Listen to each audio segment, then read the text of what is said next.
Praise the lord. మన జీవితంలో మనం చాలాసార్లు ఏం చేస్తుంటామంటే, ఏదో మన బతుకు ఏందో అసలు అర్థం లేకుండా ఏదో నడిచిపోతుంది.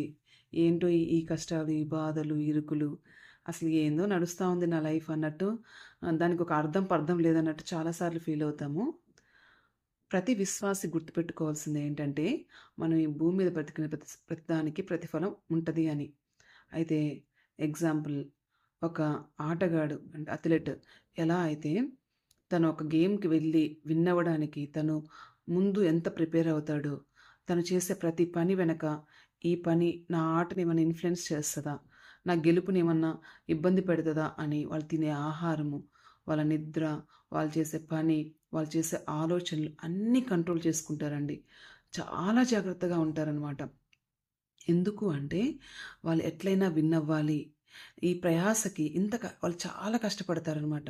చాలా కష్టపడి వాళ్ళు చాలా సాధన చేస్తారనమాట. ప్రాక్టీస్ చేస్తారు. ఎందుకు ఇంత కష్టపడి ఇంత ప్రాక్టీస్ ఎందుకు చేస్తారు? వాళ్ళ దృష్టి దేని మీద ఉంటది తెలుసా? ఆటలో గెలవాలని.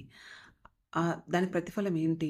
అంటే గెలిస్తే అదంతా వాళ్ళు ఆ ఫ్రూట్స్‌ని వాళ్ళు కోసుకుంటారు అని. అంటే ఆ సంతోషము, తర్వాత అన్నీ ఆనందము, తర్వాత నేము, ఫేము, ఫైనాన్సెస్ అన్నీ.